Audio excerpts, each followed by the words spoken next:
Rehan, here's your jacket. Let's go. यार I am so sorry, एक बहुत urgent meeting आ गई है। मैं मीटिंग करके आता हूँ, फिर चलते हैं। ओके छोड़े परे, मैं नहीं जा रहा. I feel unwanted and unimportant not because of him, but because of a childhood trauma that just got triggered. क्या हो गया यार? What is this childish behaviour? बात का बतंगड़ क्यों बना रही हो? इतना स्ट्रॉन्ग रिएक्शन, इसकी मुझे आदत नहीं है। Work is important for me, she should understand. मेरी बीवी है, उसको कॉम्प्रोमाइज करना चाहिए। मेरी बातें तो हमेशा आपको चाइल्डिश ही लगती हैं. You don't get me at all. पास में भी कई बार प्लान्स बना के मुझे डिच करवाया है. Of course पहले मैं इग्नोर करती थी, बट अब पाइल अप कर करके ये फीलिंग्स और स्ट्रांग हो गई हैं, hence the strong reaction. You know what? I can't deal with this right now. Instead of having a proper raw conversation, I'll just avoid it and deal with it later. कभी आपने सोचा है कि हम कितनी सिंपल सी situations को खुद ही कभी कभार कितना कॉम्प्लिकेटेड बना देते हैं. अस्सलाम वालेकुम everyone, my name is Atan Rehan. And my name is Rehan Babar. और अभी हमने जो एक वीडियो प्ले की है, हमने इंस्टाग्राम पे भी पोस्ट की. शॉर्ट फॉर्मेट है इसका. और इस वीडियो को बनाने के पीछे जो वजह थी वो ये है कि it's a very common situation in a relationship, जब दो पार्टीज़ इन्वॉल्व जो होती हैं वो अपने अपने रीजंस की वजह से एक सिंपल सी सिचुएशन को बहुत कॉम्प्लिकेटेड कर देती हैं. इसकी वजह से बहुत सारी लड़ाइयों में भी बदल जाती हैं सिचुएशंस. तो ये एक जो वीडियो हमने बनाई है, आज हम उसको डाइसेक्ट करेंगे और उसके बारे में बात करेंगे, एनालाइज करेंगे एंड कुछ क्वेश्चंस के भी जवाब देंगे. Over to you Rehan. So different point of views. एक आपने देखा कि जो वाइफ है उसका पॉइंट ऑफ व्यू क्या है, और दूसरा पॉइंट ऑफ व्यू हस्बैंड का पॉइंट ऑफ व्यू है.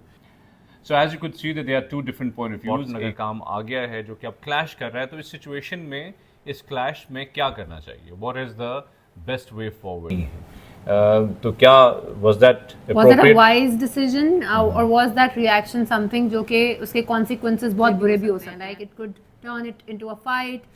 और एक फजूल का एक साइलेंट ट्रीटमेंट जो कि हस्बैंड ने एंड में भी कहा है कि okay now I don't want to deal with this situation. ये तो ऐसे ही करती है. मैं वाइफ का पॉइंट ऑफ व्यू दे रही हूँ कि वाइफ ने भी ये वाला टाइम बहुत लुक फॉरवर्ड कर रही होती है. Why? Because she is also working. वो भी घर के बहुत सारे काम कर रही होती हैं and this is her little treat जो एक हस्बैंड के साथ वो लुक फॉरवर्ड कर रही थी, जिसकी वजह से वो एकदम से अनॉय हो गई. और इसी वीडियो में वो ये भी कह रही है कि मुझे प्रायोरिटाइज नहीं किया जाता. ये रिएक्शन ऐसे नहीं आ गया, ये इस वजह से आया है बिकॉज मेरे साथ पहले भी ये हो चुका है और मैंने इस तरह की सिचुएशंस को इग्नोर किया है. तो now I am giving this reaction because ये तो मल्टीपल दफ़ा हुआ है और ज़रूरी नहीं है कि वो हस्बैंड की वजह से ट्रिगर हो रही है. ये भी इस वीडियो में वो बता रही है कि मैं अनइम्पॉर्टेंट और अनहर्ड और अनवांटेड फील कर रही हूँ. Reason not because of him, because of some childhood trauma. बचपन में मुझे ऐसे इग्नोर किया गया था जो कि मैं अब एडल्ट होके मैंने उसको डील नहीं किया उस ट्रॉमे को. और मुझे अपने हस्बैंड का रिएक्शन ऐसे लग रहा है कि now he is just dissing me, he is just like he is not giving me enough importance और अटेंशन. इस सिचुएशन में आई थिंक हस्बैंड को मेलो डाउन हो जाना चाहिए था, या उसको थोड़ा सा TLC देता अपनी वाइफ को कि why you being worked up, okay ना मैं साथ ले चलूँगा. आई थिंक ये उसकी मेचोरिटी होती, इमोशनल मेचोरिटी, कि अगर वो उसको उस तरह से ट्रीट करता. लेकिन वाइफ भी अगर वो रियलाइज़ भी कर रही है कि ये हस्बैंड की वजह से मैं ट्रिगर नहीं हो रही, बिकॉज मेरे ट्रॉमा की वजह से मैं ट्रिगर हो रही हूँ, तो उसको वहीं पर ठंडे हो जाना चाहिए था और अपने दिमाग को रीवायर कोई भी करना रिएक्शन चाहिए. देने से पहले I think the best thing is that you must analyse. जो 9 out of 10 times what we do is कि जब कोई एक जो है बात होती है, कोई भी बात होती है जो कि क्लैश का सबब बनती है, आपस में लड़ाई का सबब बनती है, तो हम बगैर सोचे समझे सबसे पहले अपने इमोशंस को जो है, जो उसका रिएक्शन होता है, उसी को हम प्रोजेक्ट कर रहे होते हैं. यानी कि जहन में ये इमोशन आई या एजम्पशन या ट्रॉमा, वो ट्रिगर हुआ कि ओके फाइन, मुझे इग्नोर किया जा रहा है, तो अब तो इसका मतलब है कि everything is Doom and gloom. और मैं अब जाती ही नहीं. यानी कि आपने उसको एस्केलेट किया टू द नेक्स्ट लेवल कि अच्छा अब तो लड़ाई है जी. सो सब जो पहला रिएक्शन है वो लड़ाई का रिएक्शन है, एज अपोज टू अंडरस्टैंडिंग वाला रिएक्शन. ठीक है. लेकिन उसमें वो ये भी कहता है कि अच्छा इसको कॉम्प्रोमाइज करना चाहिए, तो मेरी बीवी है. इसके बारे में आप क्या कहेंगे? So that again is an assumption. और एक जनरल जो यहाँ पर आप कह रहे हैं कि हमारा एक कल्चरल टबूज हैं, वो एसोसिएटेड है उसके साथ. Now the modern elements are different, जिसमें हम हेल्प और अंडरस्टैंड करते हैं चीज़ों को, और हम उसको कैटेगराइज नहीं करते कि ये वाइफ की ड्यूटी है या ये हस्बैंड की ड्यूटी है. Now the boundaries have diluted in some sort of way, but that's the requirement of modern understanding. और आपकी एक जो जब कहते हैं ना कि आप इवॉल्व करते हैं, तो आजकल का दौर में तो हम एक दूसरे को अंडरस्टैंड करते हैं, कम्युनिकेट करते हैं बेहतर तरीके से, हाँ, so और moral of the एक्सपेक्टेशन भी story यही होती and है। conclusion यही है कि अपने आप को समझें और अगली पार्टी को भी समझें, एंड देन अगेन जो हमारी पहली एपिसोड थी, कम्युनिकेट करें। So again the wife has a childhood trauma, और वो ट्रॉमा उसको बार बार लाइफ में फेस करना पड़ेगा, और वो इस तरह की सिचुएशन में हमेशा आके ट्रिगर होगी ही अगर वो उसको एड्रेस नहीं करेगी। और चाइल्डहुड ट्रॉमा है क्या, ये भी बताओ। चाइल्डहुड ट्रॉमा उसका यही है कि उसको कभी ना कभी बहुत स्ट्रांगली ये फील हुआ है बचपन में कि वो इग्नोर्ड है, या उसकी अनवांटेड है, या उसको इतनी इंपॉर्टेंस नहीं दी जा रही और इतनी अटेंशन नहीं दी जा रही फ्रॉम अ कई दफा पेरेंट ऐसा भी फिगर। होता है हाँ कि पेरेंट्स जो हैं वो इग्नोर कर रहे हैं so in the video the wife is addressing a problem जो कि उसका चाइल्डहुड ट्रॉमा है, और वो वहाँ पर मेंशन भी कर रही है कि शी नोज कि it's not because of her husband, it's actually because of the trauma, जो कि बचपन में शायद उसको किसी उसके पेरेंट फिगर ने इतनी इंपॉर्टेंस ना दी हो या कभी अनवांटेड फील कराया हो, और उसी को वो हील नहीं कर सकी। अब जब आप किसी ट्रॉमा को हील नहीं करते उसकी तो एक बार एग्जांपल बार जो है वो ये हो सकती है कि बच्चे अमूमन इंतज़ार कर रहे होते हैं और फादर्स लेट पहुंचते हैं, काम से फारिग नहीं होते या काम से आते ही नहीं हैं, पता चलता है कि जी इंतज़ार करते करते सो गए, तो वो बच्चे के तो जहन में वो आ गया कि हाँ जी हमने अपने जो है फादर को भी देखा है कि वो इसी तरीके से इग्नोर कर देते थे, और then they keep that trauma, and specially women, क्योंकि जो yes. गर्ल्स हैं वो बहुत अटैच्ड होती हैं ध्यान में से आपने अपने देखा है फादर के कि साथ। गर्ल्स की जो ज्यादातर ट्रॉमास होते हैं वो फादर से रिलेटेड होते हैं, और बॉयज की मदर से Of रिलेटेड course, होते हैं। because of the closeness of relationship। और दूसरी तरफ बॉय जो है in this case the husband, उसने तो अपनी माँ को हमेशा ये देखा है कि वो जी हजूरी करते हुए कि जी ठीक है, यू नो हस्बैंड ने कह दिया तो रिएक्शन नहीं मिलेगा, बस ठीक रिएक्शन है, नहीं, ओके, हाँ बस अगर यही वो है। नहीं आ जाए तो चलो बेटा सबर शुक्र करके सो जाओ, कोई बात नहीं, फिर चले जाएंगे। So wife is always very compromising, always very understanding, because हमेशा इसी तरह से सबमिसिव एक एलिमेंट होता था। लेकिन आजकल का दौर डिफरेंट है, naturally it's a completely different day and age. इस दौर में वो सबमिसिवनेस नहीं अब चलती। नाउ ऑब्वियसली वुमेन एक्सपेक्ट कि they should be heard, they should be understood, communicate हो, और वो इक्वालिटी वाला एलिमेंट प्रॉपरली इन प्लेस हो, जहाँ पर आपको वही दर्जा दिया जाए, उसी तरह की सारी चीज़ें की जाएं जो कि एक मर्द को हासिल है। Now let's address the questions जो हमारी वीडियोस के अंदर आए हैं, सो हम उसके बारे में थोड़ा सा करते हैं एलैबोरेट।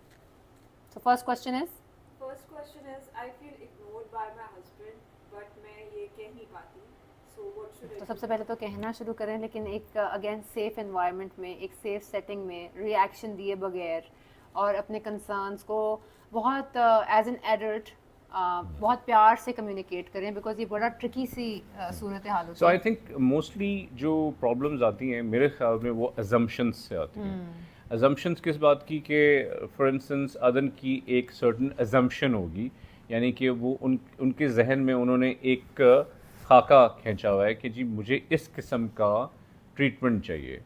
अब अगर वो ट्रीटमेंट वो प्रॉपरली कम्युनिकेट नहीं कर रही मुझे, यानी कि मुझे नहीं पता कि वो ट्रीटमेंट क्या है, और वो सिर्फ अस्यूम ही करती रहेंगी, अखज़ ही करती रहेंगी, तो फिर मुझे तो नहीं ना पता चलेगा। मुझे तो तब पता चलेगा जब वो मुझे बिठा के कहेंगी कि देखें उस टाइम पे मुझे मेरी रिक्वायरमेंट ये थी कि आप आके मेरे से थोड़ा सा ये पूछ लेते या ये मेरे से बात कर लेते तो ये बात ख़त्म हो जाती। Next question.